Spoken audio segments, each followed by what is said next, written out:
ఆనందించి ఆవిడని దీవించి ఆవిడకి త్వరలో కళ్యాణం జరగాలని దీవించాలి. పద్మావతి దేవి వచ్చేసారు.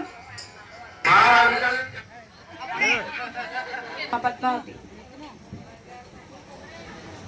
బంగారు బొమ్మ రావేమే పండిట్లో పెళ్లి జరిగేనే, బంగారు బొమ్మ రావేమే పండిట్లో పెళ్లి జరిగేనే అంటూ పద్మావతి దేవి చక్కగా వచ్చేసి కూర్చున్నారు. ఎంత అందంగా ఉందో చూడండి ఒక్కసారి. వెంకటేశుని చరితము వింటే పాపములన్నీ తొలగు కదా, ఏడు గంటలు ఎక్కినందునే మనసే పరవశముందు కదా. వెంకటేశుని చరితము వింటే నారదముని పద్మావతికి శ్రీహరి పతి కాగలడు అని తెలుపుట.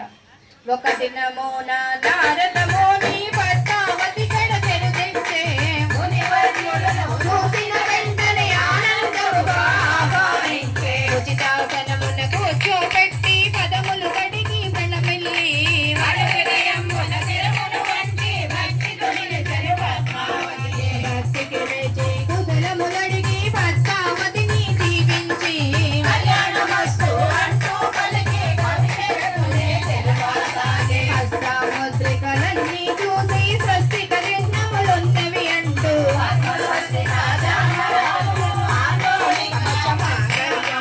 అన్నీ ఉన్న చేతిని చూసి మధ్యముఖి నీదంటూ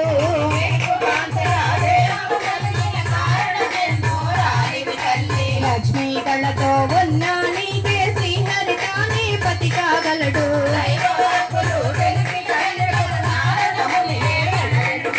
వెంకటేశుని చరితము వింటే పాపములన్నీ తొలగు కదా, వేడుకొండలు ఎక్కినంతనే చిన్న బిడ్డకు పెండ్లి చేయగా నిశ్చయించి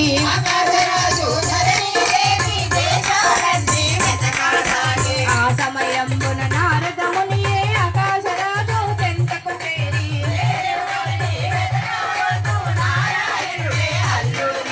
శుభవార్త తెలిపిన నారదమునికి ఆనందముతో నమస్కరించి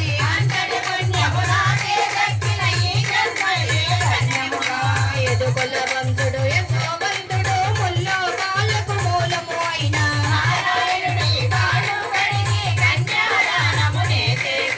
ఆకాశరాజు దంపతులిరువురు ఆనందముతో ఉండెనుగా.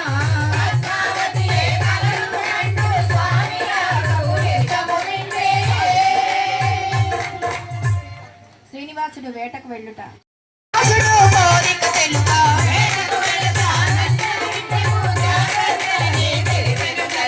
అతి సుకుమారమైన వాడివి అడవిలోకి ఎందుకు కండ్రి,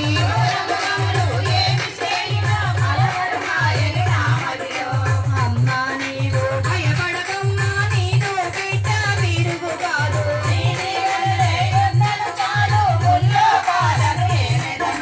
చక్కగా పలికిన బిడ్డను చూసి ఆనందముతో మురిసెనుగా.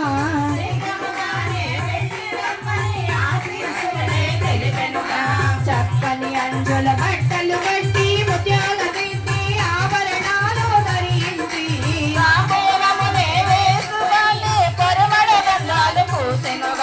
అంబుల పొదలను మోపుగా కట్టి చక్కని ధనసును చేతను పట్టి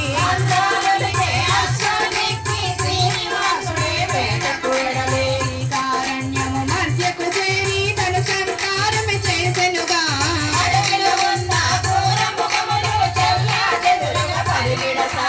అదునగు అమ్ములు వరుసగా వదిలి దూరముగముల వదిలించి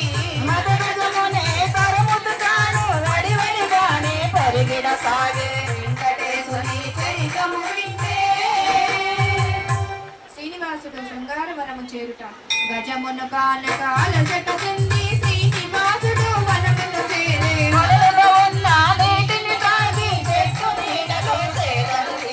అందమైన పువ్వులతోనూ పసులైన పండ్లతోనూ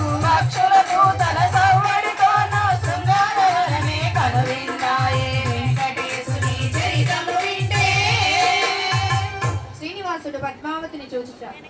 పద్మావతియే ఇష్ట సకులతో